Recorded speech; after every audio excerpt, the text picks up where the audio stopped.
The news day continues here on One News Now. I'm Riza Diaz. Philippines' bet Rabiya Mateo owned the stage during the 69th Miss Universe preliminaries.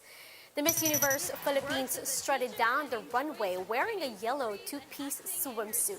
Now, for the preliminary long gown competition, Rabiya dazzled in a yellow glittery fern-one evening gown with a train and gracefully walked the runway. According to the Dubai-based Filipino designer, they spent around 10,000 hours just to make 4 gowns that Rabiya will use until the finals. With these stunning looks, Mateo hopes to snag a spot in the competition's top 21 queens who will proceed to the final competition, which will be held on Sunday, May 16, Florida time. That's Monday morning, May 17 here in the Philippines. The NCR Plus bubble is now under general community quarantine, but with heightened restrictions. Now, how different is this from the previous MECQ classification? Maricel Halili will tell us in this report. Starting May 15 until the end of the month, the NCR Plus bubble will be under general community quarantine. But this comes with heightened restrictions. Only essential travel into and out of the NCR bubble is allowed, and public transportation will remain operational. Capacity for indoor dining has also been increased to 20%, while alfresco dining capacity stays at 50%. For religious activities, only 10% of venue capacity is permitted. Outdoor tourist attractions can also reopen, but up to 30% capacity only. But some establishments remain closed, such as entertainment venues, internet cafes, arcades, amusement parks, and indoor tourist attractions. Only those aged 18 to 65 years old will be allowed to go out. I will hold the local governments down to the last barangay level, and therefore it could only be the barangay captains. I will hold you responsible for any violation sa itong mga batas na hindi natutupad. Batas to. Under GCQ, with heightened restrictions, non-contact sports and outdoor scrimmages are also allowed. Personal care services like salons and beauty clinics will remain open up to 30% capacity, provided that the services will not require removal of masks. Despite the eased restrictions, the president reminds the public to exercise caution when going out. You go out, you just go hunting for those virus to enter your body and pass it on. And that is a problem. The problem is there is also the consequence which we must be mindful of. The tourism department has also allowed staycations within the bubble, but only for people aged 18 to 65. The Department of Trade and Industry estimates around 200,000 jobs will be restored once NCR Plus shifts to GCQ. For News 5, Maricel Halili, We Are One News. Now, over in Manila, medical frontliners are scrambling to receive Pfizer shots. Demand remains high for the brand, but supply remains limited. Romy Lopez with a story.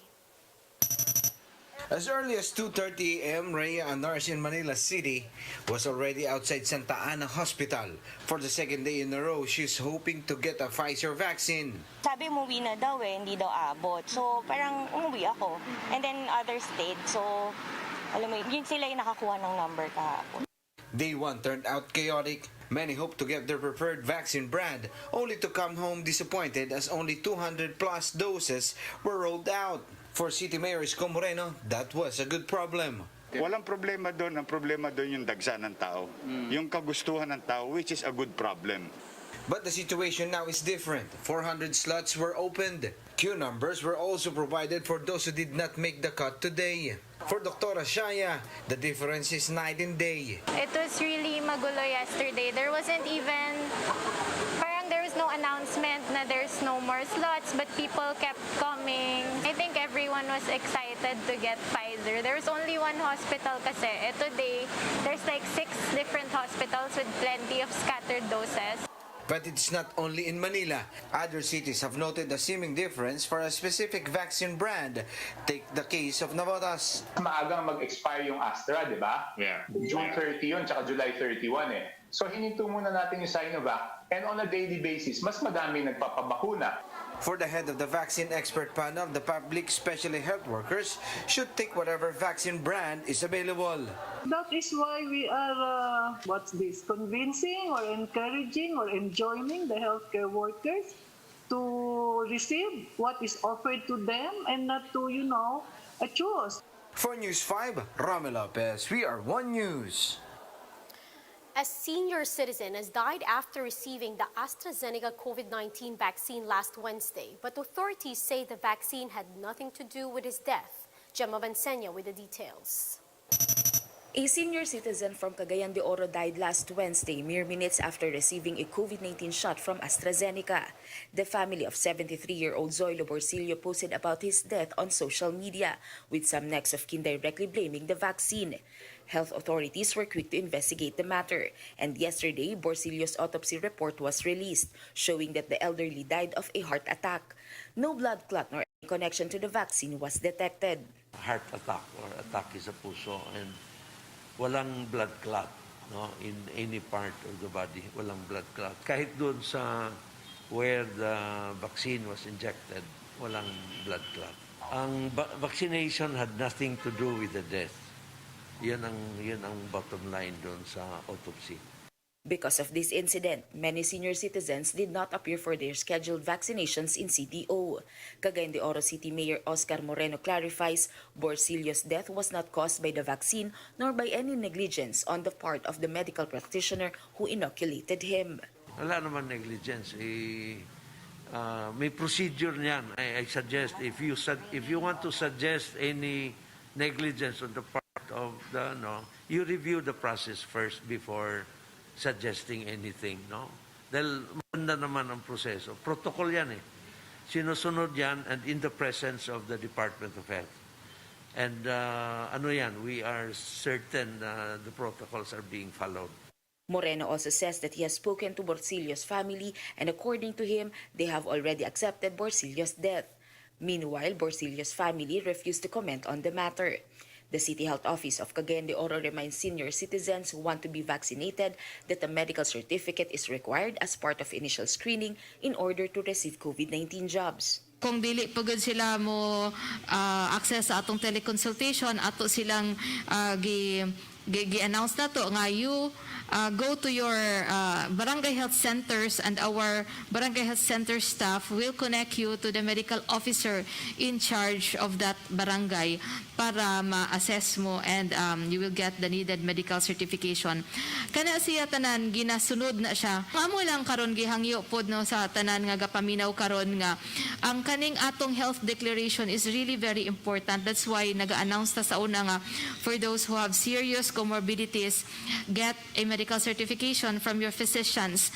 And for those during on-site nga daw anakaw sa vaccination area, please fill out no katong sa atong health declaration as honest as possible sa inyong mga medical conditions. For News 5, Gem Avancenia, we are One News. Former Senior Associate Justice Antonio Carpio has started a signature campaign demanding President Duterte to retract his statements over the West Philippine Sea. Carpio called on Duterte to rescind his statement, saying that the arbitral ruling is just a scrap of paper meant to be thrown to the waste basket. The former Supreme Court Justice also demanded the President to take back his earlier statement that Chinese fishermen can fish in the Philippines' exclusive economic zone.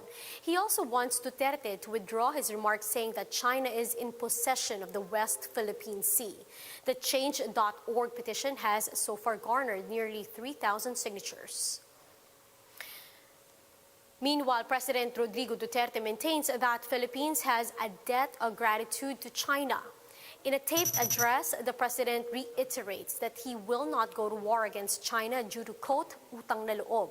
This after Filipinos clamored for action against China's continued incursions in the Philippine waters. Former government officials have been urging him not to go to war, but at least raise the issue to Beijing. But just so far, the president is sticking to his understanding and so-called debt of gratitude. Recall that President drew flack for saying that his 2016 campaign statement of fighting off the Chinese from Philippine territory was just a joke. Still, the president says he has no intention to withdraw Philippine ships from the disputed waters. Yeah, but we have a stand here, and I want to state it here and now again, that yung mga barko natin, nandiyan ngayon sa Pag-asa o saan pa, we will not move an inch backward. Ayaw ko makipag-away nga sa China. Ayaw ko lahat. Ulit ko, may utang na loob kami. Malaki ang utang na loob. Charges against the so-called Lumad Bakwit 7 have been dismissed. Recall that 7 locals and volunteers were nabbed at the Lumad Bakwit School in Cebu City last February for charges of serious illegal detention, among others. The National Union of People's Lawyers, Cebu, said the provincial prosecutor of Davao del Norte dismissed the complaints for lack of jurisdiction, insufficient evidence, and lack of probable cause. The prosecutor's office says this ordered the release of the Lumad Bakwit 7. The NUPL Cebu said that the dismissal shows that attempts by the police and military to link schools of indigenous people to communist rebels are baseless and unfounded.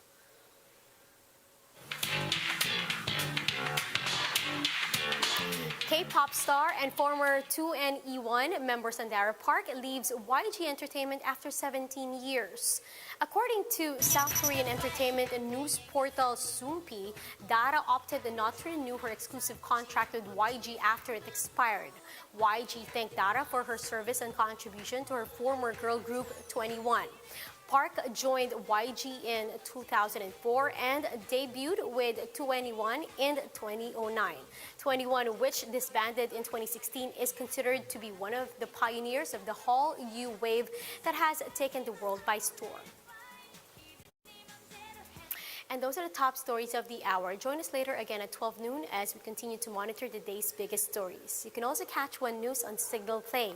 Register for a free account now at www.signalplay.com and stream One News live anytime, anywhere. I'm Riza Diaz. Mask on, wash hands, and stay safe, Philippines. We are One News.